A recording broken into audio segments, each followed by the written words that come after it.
Hello everybody, named Shalise. Welcome now everybody to my 10-year anniversary of The Originals. The Originals has officially turned 10 years old. And if you don't know what The Originals is, it's a spin-off of the original Vampire Diaries. Vampire Diaries was a good teen drama TV show, and it had some characters called the Originals. The Originals were the original vampires in the Vampire Diaries lore. They were the first vampires, and they were the first original family. They're a family of vampires that started off this entire dang franchise. Well, it didn't start the franchise, but it started the universe of it. They are the beginning of the vampires. They are the first ones. They are the ancient ones. They are the old ones. And I love this show. When people tell me, oh, Vampire Diaries was better, or even their spin-off show Legacies, which was a spin-off of the originals as well, this is my favorite of the bunch. Out of Legacies, out of Vampire Diaries, the originals was the greatest to me. The first 4 seasons were great. The 5th season, I had my issues with. But the originals, it had this original family. You have Klaus, the hybrid, half werewolf, half vampire, impulsive, murderous. You got his older brother, the noble Elijah. You got the younger sister, Rebecca. You got other distant family members. You got the abusive father. You had it for a couple of episodes. You got the flashbacks of the past. You get because these original vampires, they were from Vikings times, and Klaus, the original hybrid, is returning to his old home in New Orleans. He sees again for so many centuries his adopted son Marcel, who was a former slave who Klaus raised.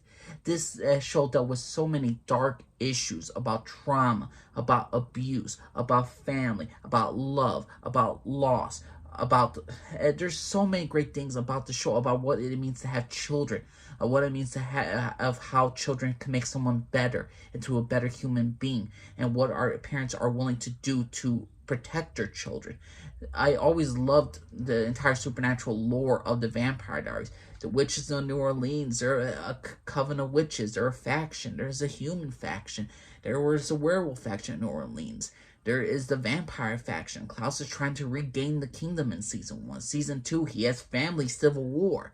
Season 3, he gets to see the first vampires ever turned, the originals ever turned, come back to take revenge on them. The first sires, the first vampires that in human history that was not made by magic, that the original family transformed themselves into vampires, turned human into vampires, have arrived. Season 4, there's a entire thing of an unknown spirit who is now harassing the members of the original family, trying to take them down.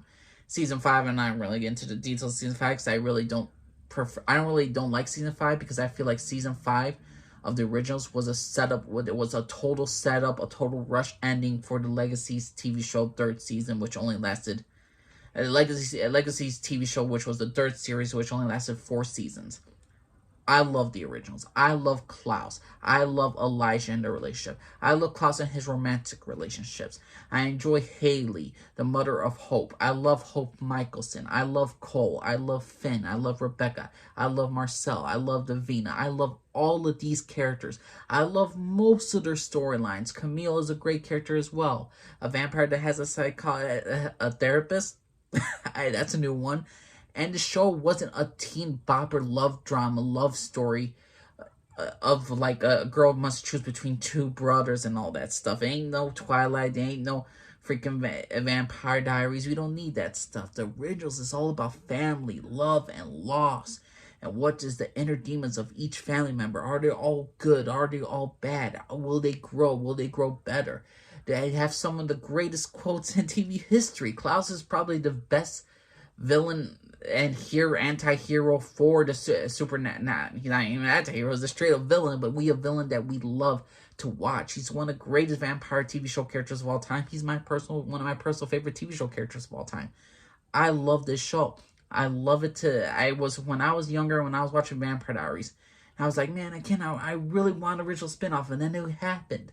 So many fans are so vocal that we want an original spinoff. We want an original spinoff of the original family, and they gave us it.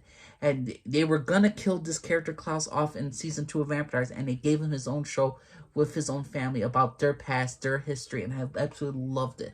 The originals is a must-watch, a must-see, and I'm so glad that I'm still alive in this world to watch a 10-year anniversary of this dang TV show. It's an instant classic. It's a must-watch to all vampire fans, Vampire Diaries fans.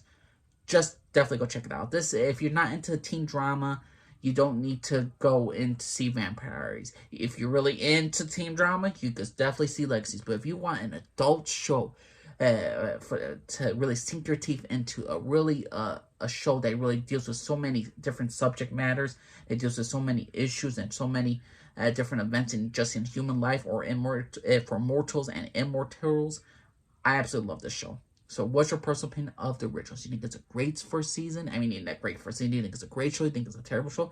Have you all ever watched it? And if you are excited for the 10-year anniversary, I am, because I looked at the date. I'm like, oh shit, it's the 10-year anniversary of this show that I watched so many years ago that ended a while ago. I'm like, let's go for a rewatch. Why not? Since most TV shows nowadays suck, I'm going to go back to some of the great ones, and The Originals is one of the great ones to me. But that's my personal opinion, everybody. I mean, Jaleesa, Alfred, everybody. Bye.